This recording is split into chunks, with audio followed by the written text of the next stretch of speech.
নির্বাচনের পর ফের নির্বাচন। লোকসভা নির্বাচনের পর এবারে পালা বিধানসভা উপনির্বাচনের। বাংলার 4টি বিধানসভা কেন্দ্রে হবে এই উপনির্বাচন। হাতে আর মাত্র একটা দিন। আগামী 10ই জুলাই রয়েছে উপনির্বাচন। কোথায় কার পাল্লা ভারী, কে করবে বাজিমাত, নজরে রায়গঞ্জ বিধানসভা কেন্দ্র। উত্তর দিনাজপুরের রায়গঞ্জ বিধানসভা কেন্দ্র। আগামী 10ই জুলাই অর্থাৎ বুধবার এই কেন্দ্রে রয়েছে উপনির্বাচন। 3 প্রার্থীর হাড্ডাহাড্ডি লড়াই। মুখোমুখি মানস কুমার ঘোষ, কৃষ্ণ কল্যাণী। সমান টেক্কায় পিছিয়ে নেই মোহিত সেনগুপ্ত। 2021-এর বিধানসভা ভোটে বিজেপির টিকিটে রায়গঞ্জে জয়ী হয়েছিলেন কৃষ্ণ কল্যাণী। পরবর্তীকালে তৃণমূলে যোগ দেন তিনি, কিন্তু কাগজে কলমে ছিলেন তিনি বিজেপিরই বিধায়ক। রায়গঞ্জ বিধানসভা কেন্দ্রে অকাল উপনির্বাচন। তৃণমূলে যোগ রায়গঞ্জের পদ্ম বিধায়কের। 24-এর ভোটে কৃষ্ণকেই প্রার্থী করে তৃণমূল। বিজেপি প্রার্থীর কাছে 68,197 ভোটে হার কৃষ্ণ কল্যাণীর।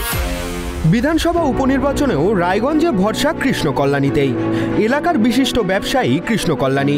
লোকসভা ভোটে হারলেও উপনির্বাচনে ঘুরে দাঁড়াতে আশাবাদী তৃণমূল প্রার্থী। ভালো সারা পাচ্ছে, স্বতঃস্ফূর্তভাবে মানুষ সমর্থনে নেমেছে। আর মানুষ বুঝতে পেরেছে যে এই নির্বাচন উপনির্বাচন আছে, এখানে শাসক দলের পক্ষে ভোট দিলে সার্বিক উন্নয়ন হবে। তো সেই জন্য এবার লোকের সমর্থন আর লোকের যা উৎসাহ দেখতে পাচ্ছি, তাহলে তাতে এটা মনে হচ্ছে যে এই সিটে আমরা ব্যাপক অবদানের জন্য। বলছি, আমরা দেখেছি যে রায়গঞ্জ বিধানসভায় 46,000 ভোটে বিজেপি এগিয়ে আছে। কীভাবে এটা রিকভারি সম্ভব হবে? না, দেখুন, এখানে হচ্ছে গণতন্ত্রের মধ্যে হচ্ছে জনগণই শেষ কথা, ঠিক আছে? জনগণ মানে এবার যদি মন যাচাই করে নেয় যে আমাদের কী করতে হবে, তো জনগণের আগে কারো কথা চলে না। তো জনগণ এবার মানে নিশ্চিত করেছে বিধানসভায় নবীন তৃণমূল কংগ্রেসের পক্ষে ভোট করবে।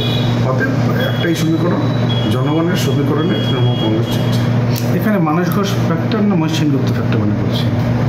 দেখুন, যিনি বিজেপির দাঁড়িয়েছেন মানস ঘোষ, পা থেকে মাথা অব্দি দুর্নীতিগ্রস্ত। ওনার এগেনস্টে অসংখ্য ফৌজদারি মামলা আছে। ওনার এই এফিডেভিটে দেখা যাচ্ছে সেটা, উনি যেটা নিজে স্বয়ং স্বীকারিত করে এফিডেভিট দেওয়া যায়। তো আজকে সাধারণ লোক এমনি দুর্নীতিবাদ লোকদের কোনোদিন মেনে নেবেন না। আর থাকলেও ব্যাপার কংগ্রেস, মহিতবাবু ওনার অনেক বয়স হয়েছে, 75 বছর পার হয়ে গেছে। তো এখন সাধারণ মানুষও চায় যে উনি রিটায়ার্ড লাইফটা লিড করুন, উনি বাড়িতে আরাম করুন। তো সেই জন্যে এবার বিধানসভায় আওয়াজ ওঠানোর জন্য এবার রায়গঞ্জবাসী এই ভাবনা আমাদের তৃণমূল কংগ্রেস কৃষ্ণ কল্যাণী আমাকেই বেছে নিতে, এটাই আমার আশ্বাস।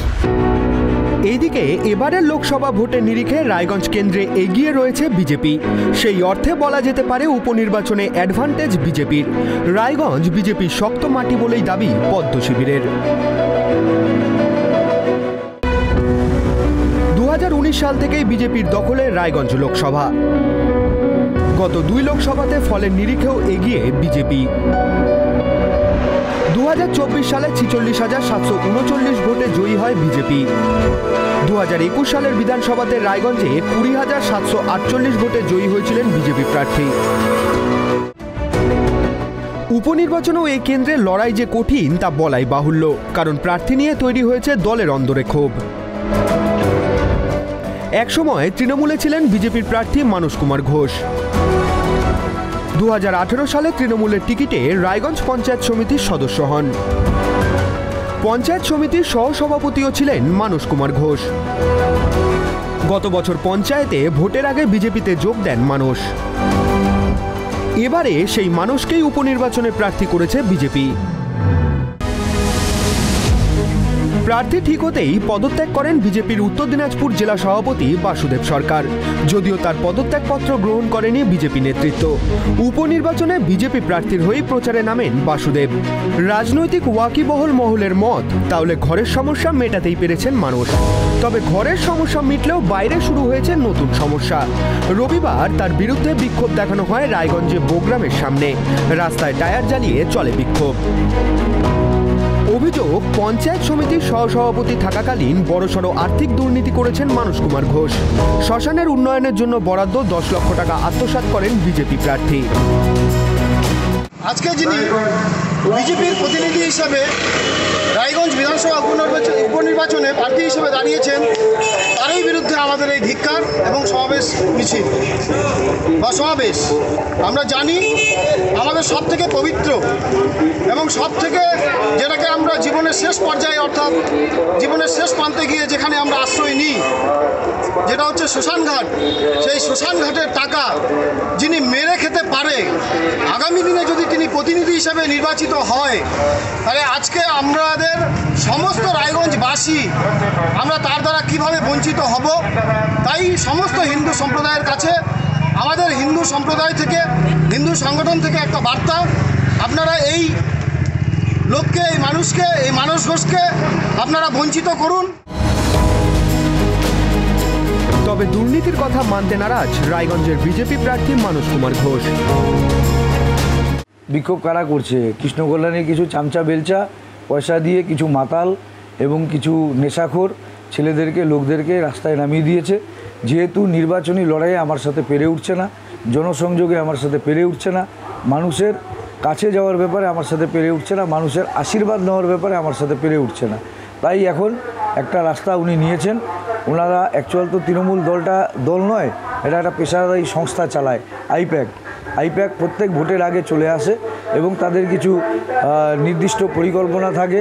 সেই পরিকল্পনাগুলো দিয়ে তারা ভোটটাকে, মানুষকে ভোটের ডাইভারশনের চেষ্টা করে।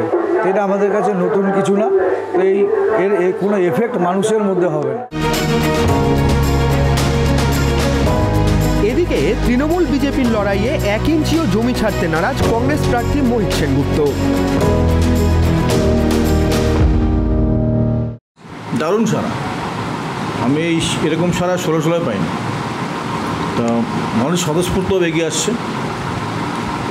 বৃষ্টির মধ্যে ঘুরছি, তাতেও মানুষ আসে হ্যান্ডশেক করতে, বৃষ্টি ভিজে ফুল দিচ্ছে। এটা বোঝা যাচ্ছে যে মানুষের মধ্যে সারা মদনা ভীষণভাবে। একটা ধারণা হয়েছে যে আমার বিরুদ্ধে যে দাঁড়িয়েছে তারা জিতে দলে থাকবে না, তো অনদল চলে যাবে। বিজেপিও তো তৃণমূলও তো দল বন্ধুদের আর স্থান দেবে না। বারবার ইলেকশন হবে, নির্বাচিত করবে, তারা চলে যাবে 3 মাস পরে, 4 মাস পরে। এই একটা হাওয়া তৈরি হয়েছে আমাদের আগে বিধানসভা কেন্দ্রে। দল বদলু হটাও, সাচ্চা সিদ্ধা সোজা বামফ্রন্ট কংগ্রেস প্রার্থী সমর্থনে কংগ্রেস প্রার্থী মোহিত সেনগুপ্তকে ভোট দিন, এই আওয়াজটা উঠছে। তাতে আমরা ভীষণভাবে সাহা করছি।